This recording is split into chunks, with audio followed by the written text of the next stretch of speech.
Whispers in the void. The midnight shift at Andromeda Deep Space Observatory was usually Dr. Naomi Wright's favorite. The facility, nestled in the remote highlands of Chile, offered spectacular views of the southern sky and, more importantly, blessed quiet. Tonight, though, something was different. "That can't be right," she muttered, leaning closer to her monitor. For the past 2 hours, the same pattern had been repeating through their receivers. Naomi pushed her copper-colored hair back from her face and adjusted her glasses. She'd been tracking signals from HD 219,134, a star about 21 light-years from Earth, as part of her ongoing research. But these readings weren't stellar noise. They were too structured, too precise. Naomi reached for her coffee, only to find the mug empty. She was about to dismiss the anomaly as equipment malfunction when the lab door burst open. "Dr. Wright, are you seeing this?" Marcus Daniels, her research assistant, rushed in with a tablet in hand. His dark skin glistened with perspiration despite the room's cool temperature, and his normally calm demeanor had given way to barely contained excitement. "I was just looking at it," she replied, "probably just a glitch in the—" "It's not a glitch," Marcus interrupted, his British accent becoming more pronounced as it always did when he was excited. "I've been cross-checking with our secondary array.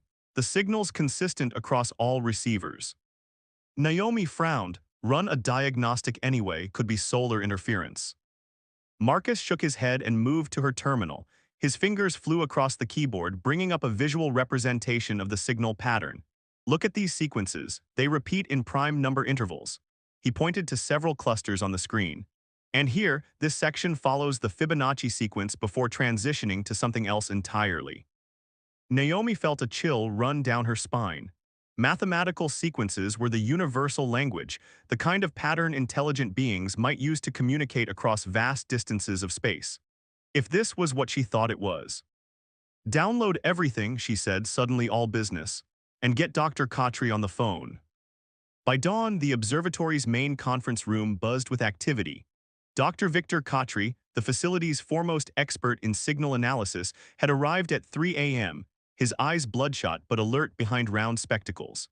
His compact frame hunched over a computer terminal as he ran the signal through various decoding algorithms. "It's definitely not natural," Victor confirmed, his voice carrying the hint of his Mumbai upbringing. "There are layered patterns here, mathematics, yes, but also what appear to be engineering specifications." Naomi paced behind him. "Have you tried?" "The Sagan protocols, of course," Victor nodded. "I've applied every first contact decoding method in our playbook. The signal isn't just saying hello. It's conveying complex information." Marcus returned with fresh coffee for everyone. "The most interesting part," he said, setting the mugs down, "is the signal's trajectory. Based on our calculations, Earth wasn't the target." Naomi stopped packing. "What do you mean?" Marcus pulled up a 3D star map on the main screen. The signal originated near HD 219,134, but its beam was aimed past our solar system. We just happened to be in the path. "A message not meant for us," Victor murmured, fascinated. "There's more," Marcus continued. "The signal repeats with increasing frequency at regular intervals, almost like someone sending the same message over and over, hopping for a response," Naomi finished. "A distress call." Victor nodded slowly, between two unknown civilizations, and were eavesdropping. The implications hung in the air like a physical presence. If they were right, this wasn't just the discovery of extraterrestrial intelligence. It was evidence of multiple advanced civilizations in communication with each other. "We need to inform the International Astronomical Union," Naomi decided, reaching for her phone, "and the United Nations Space Committee." Within 48 hours, the observatory had transformed. Government officials from a dozen countries arrived in waves. The Chilean military established a perimeter around the facility, and teams of scientists from NASA, ESA, and other space agencies set up additional monitoring equipment. Naomi found herself in a hastily organized video conference with representatives from the world's major powers. She'd barely slept, and the fatigue was settling into her bones as she explained their findings for what felt like the 100th time. "The signal contains complex mathematical formulas that we're still decoding," she concluded. "But we believe it includes technical specifications for some kind of device." "A weapon?" asked General Patricia Rodriguez of the United States Space Force. her expression grave. "We don't think so," Victor replied from beside Naomi. "The engineering schematics suggest a communication apparatus of some kind, very advanced." Dr. Huang Wei, representing China's space agency, leaned forward. "And you are certain Earth was not the intended recipient?" Marcus nodded. "The signal's trajectory indicates it was aimed at a point beyond our solar system. We detected it only because we were in its path." "The question now," said Dr. Nkosi from the South African Space Agency, "is whether we should respond." General Rodriguez's frown deepened. "I advise against it. If two alien civilizations are communicating, the last thing we want is to get caught in the middle of their affairs." "I concur," said Dr. Huang, "observation only." One by one, the officials voiced similar concerns. The risks of responding to a message not meant for humans were deemed too great. The conference concluded with a clear directive: continue monitoring but do not engage.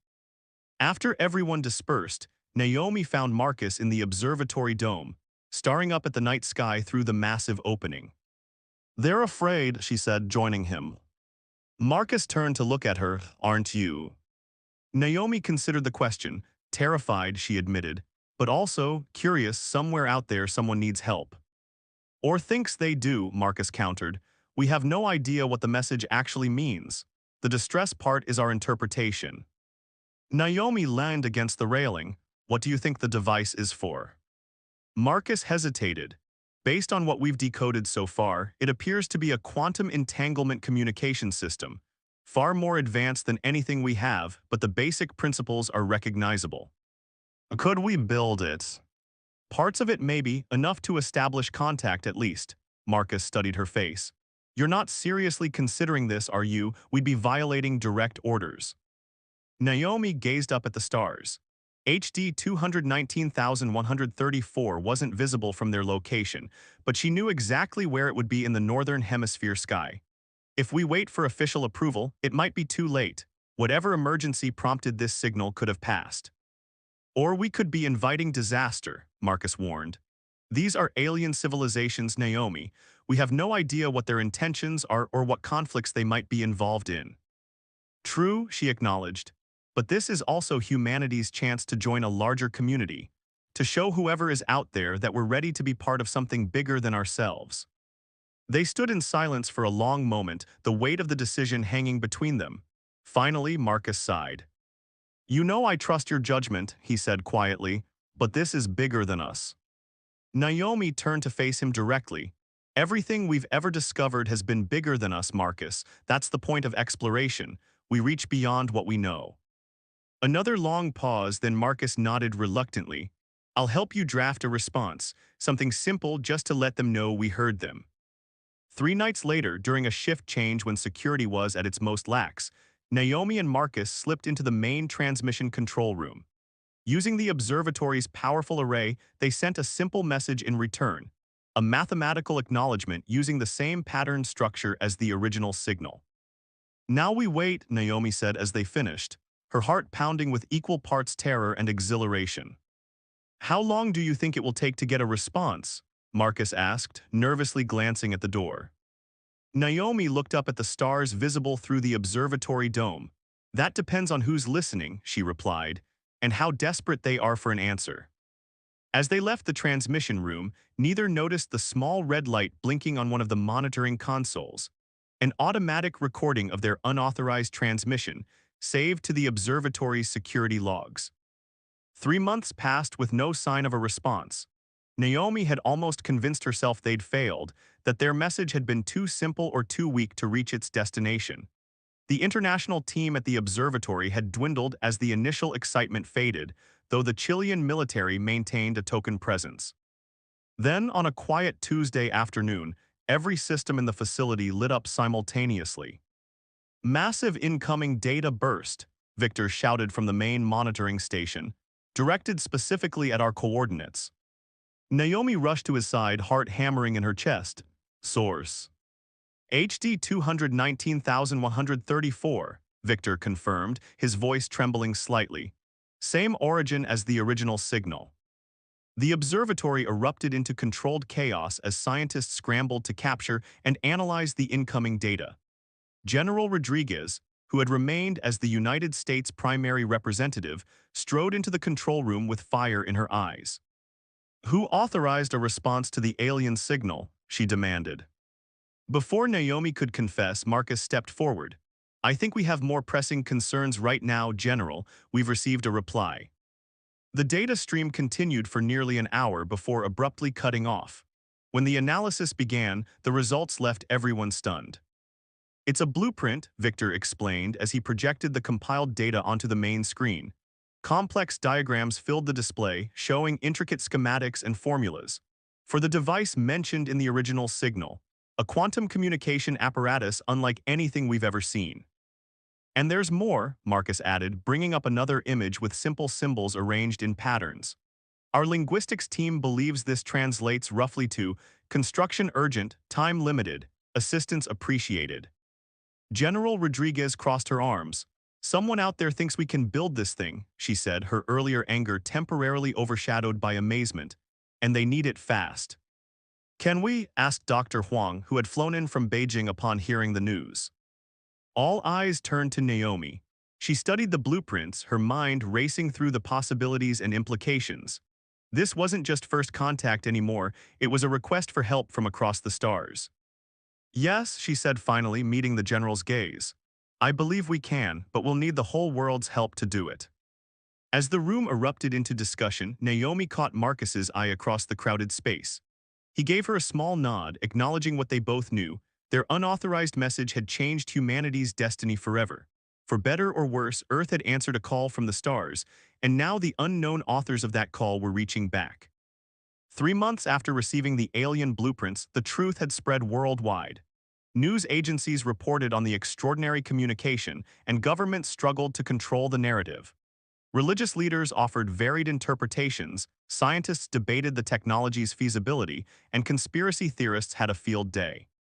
After 2 weeks of global chaos, the United Nations formed the Global Response Coalition, a worldwide team of the best scientific minds, engineers, and security experts to address the alien communication.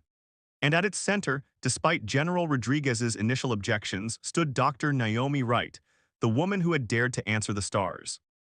The real work was just beginning. The bridge between worlds. The Moroccan desert stretched endlessly in all directions, a sea of golden sand surrounding the massive construction site that had sprung up in just 2 months.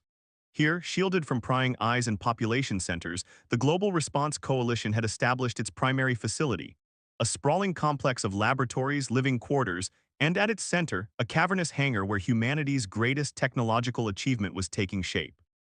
Josephine Torres surveyed the intricate assemblage of components from a raised platform. As the GRC's lead engineer, the weight of this project fell squarely on her shoulders. Born in Buenos Aires and educated at MIT, Josephine had spent 20 years designing cutting-edge quantum computers. None of that had prepared her for building alien technology. Progress report. The voice belonged to Colonel Everett Hayes, the military commander assigned to oversee security. Tall and imposing with steel-gray hair and eyes that missed nothing, Hayes had made no secret of his reservations about the project. "We're ahead of schedule," Josephine replied, tucking a strand of her salt-and-pepper hair behind her ear. "The quantum resonance chamber is nearly complete, and we've solved the superconductor instability issue." Hayes nodded, his expression remaining neutral. "And the power requirements?" "Enormous but manageable. We've dedicated 4 nuclear reactors just for the initial activation sequence."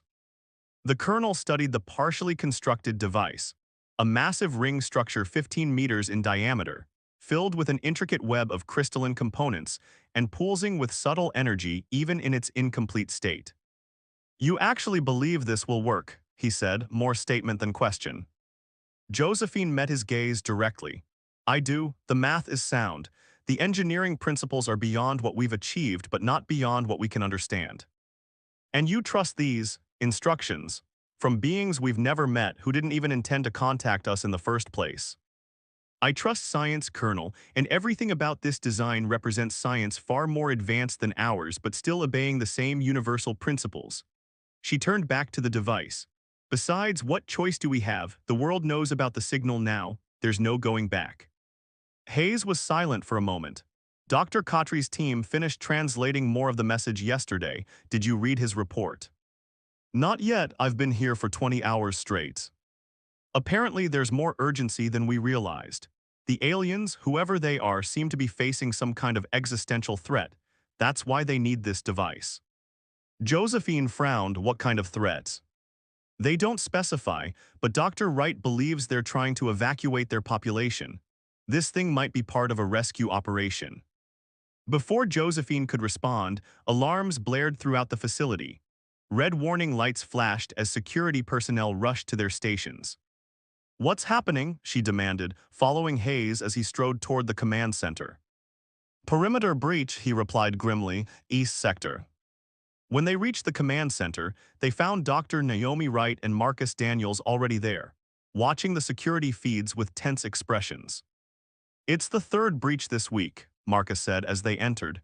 Religious extremists again, claiming we're building a gateway to hell. Hayes checked the tactical display. Security teams have them contained, no casualties. This time, Naomi said grimly, the protests are growing worldwide. Half the planet thinks we're heroes making first contact, the other half thinks we're inviting alien invasion.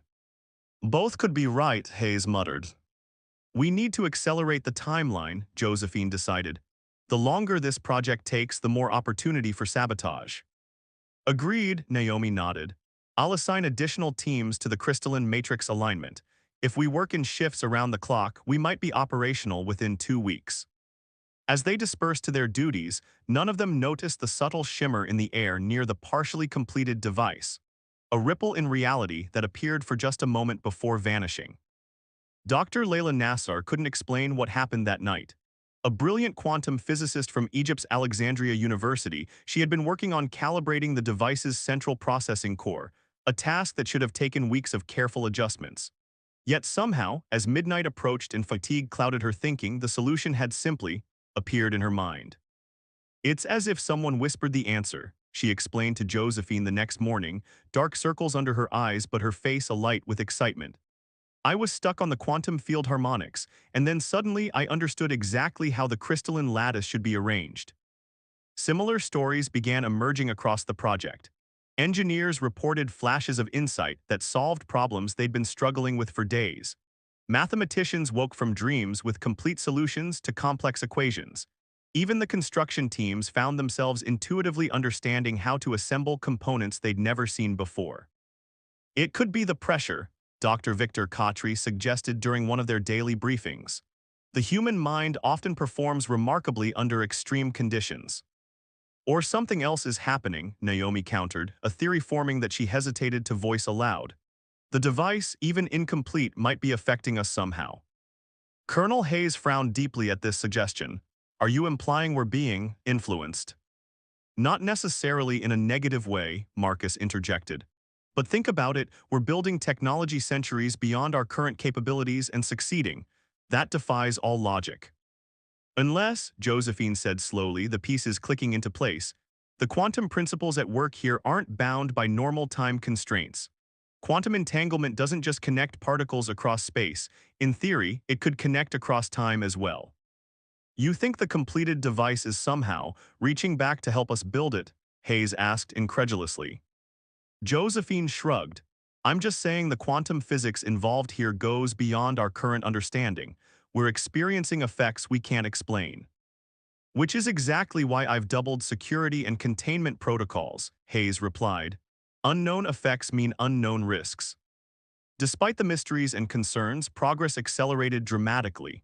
Components that should have taken months to fabricate came together in days. Systems integrated with minimal complications. And exactly 15 days after Layla Nassar's midnight breakthrough, the device stood complete in the center of the hangar, a perfect ring of alien technology humming with potential. Final diagnostics check out, Josephine announced to the assembled team leaders. The quantum resonance is stable, power systems are green across the board.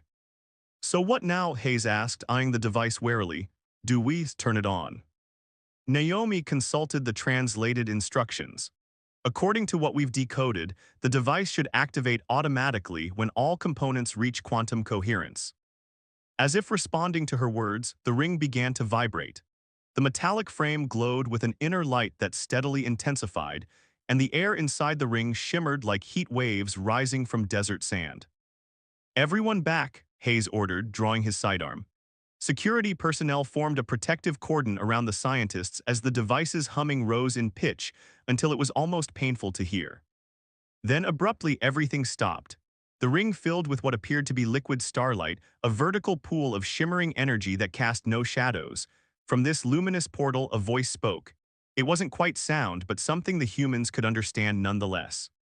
"We did not expect you to succeed," said the voice. "Yet you have built our connection. For this we are grateful."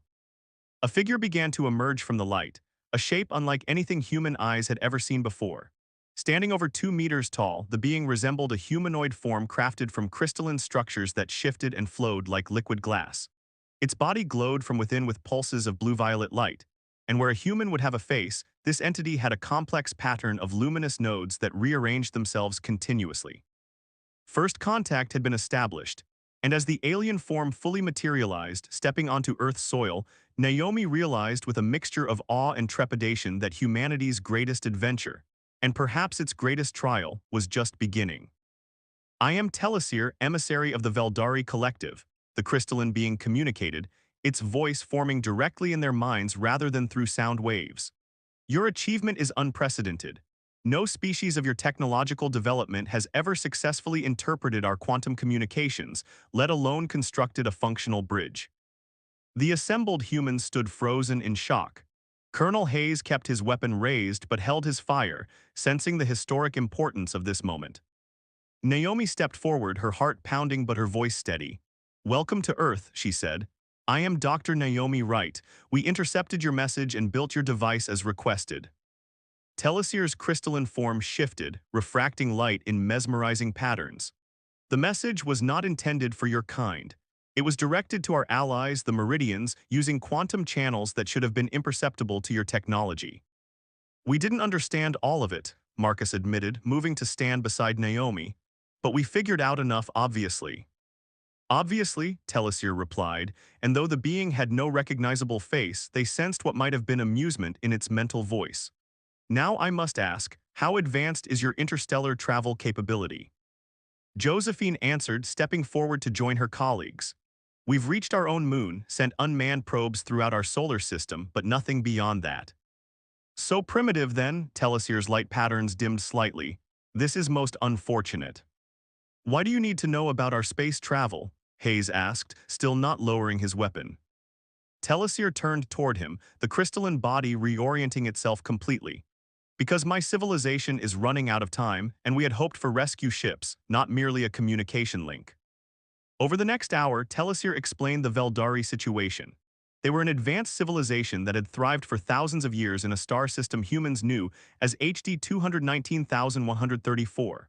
6 months ago, their long-range sensors had detected the approach of entities they called the Collectors, mysterious beings that traveled through space, harvesting all technology above a certain advancement threshold.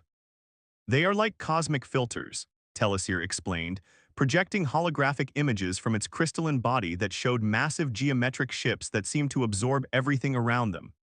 "They allow primitive civilizations to exist but destroy any that reach a certain level of technological evolution." "And the signal we intercepted?" Naomi asked. "A request for rescue ships to evacuate our remaining population," Telesir replied. "The Meridians have the capability to shield advanced technology from collector detection.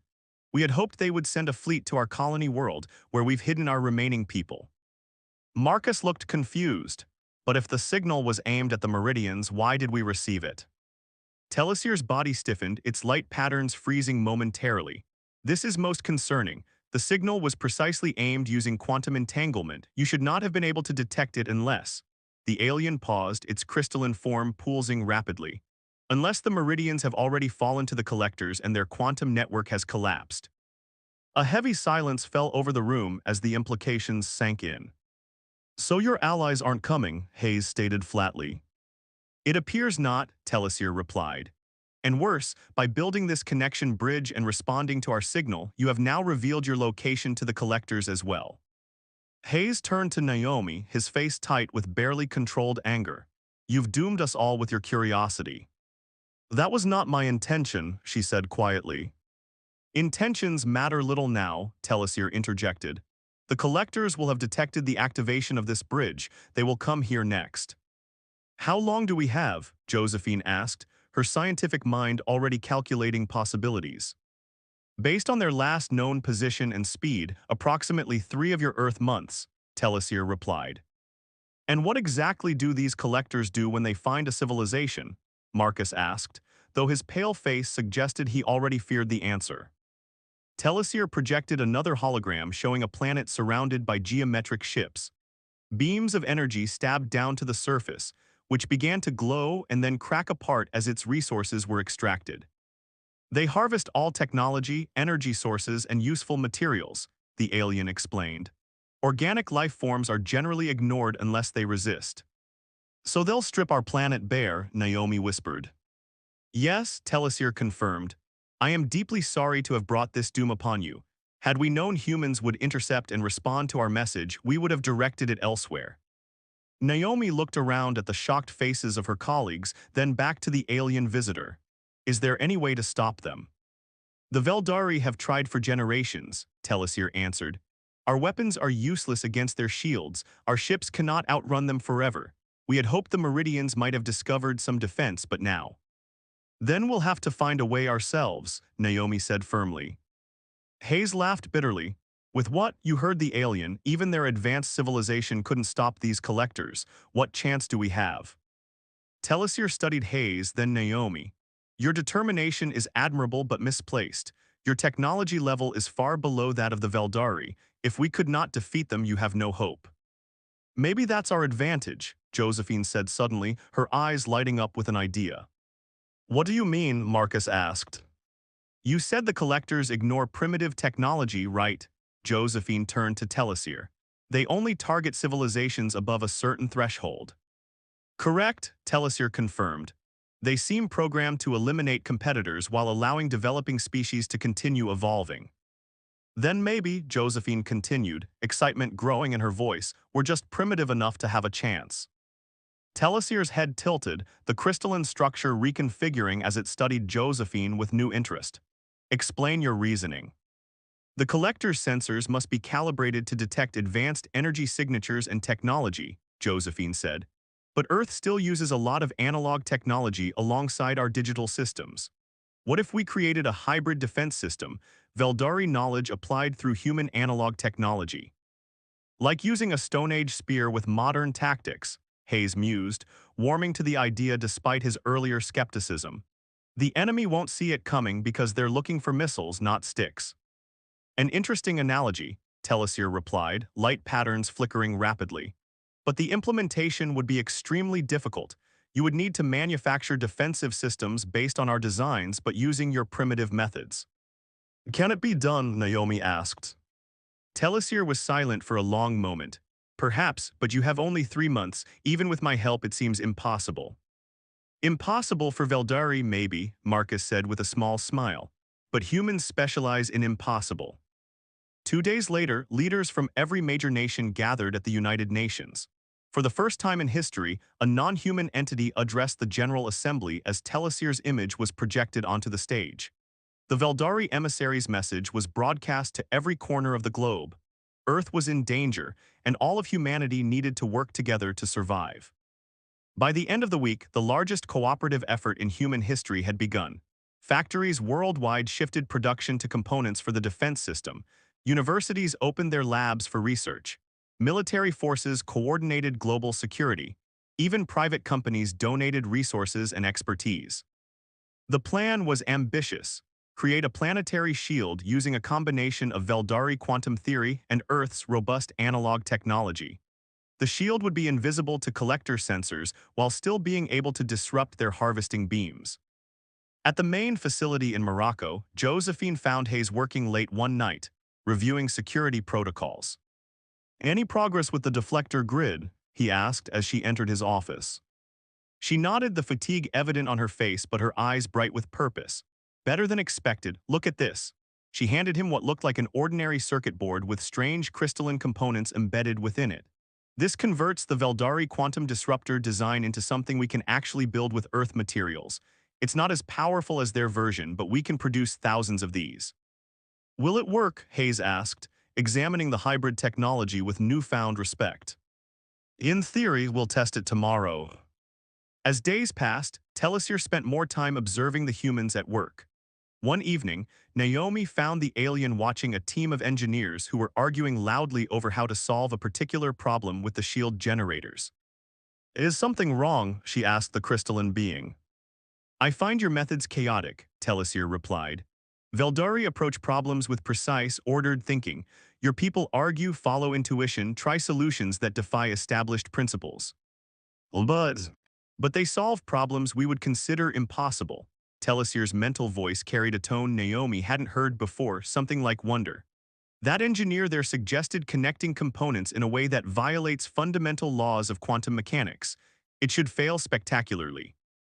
And yet their prototype works better than my calculations predicted possible. Naomi smiled. Humans are good at breaking rules, especially when we don't know the rules exist. 2 months into their preparation, Hayes sought out Naomi. Their relationship had been tense since the revelation about the collectors, but today Hayes seemed different. We've completed the military strategy, he said, showing her a tablet with battle plans. We're setting up old radar stations worldwide. They'll coordinate the defense grid using shortwave radio, technology so primitive the collectors won't even register it. And the quantum disruptors. Production is ahead of schedule. We'll have global coverage within 3 weeks. Naomi studied the plans, hope beginning to outweigh fear for the first time in months.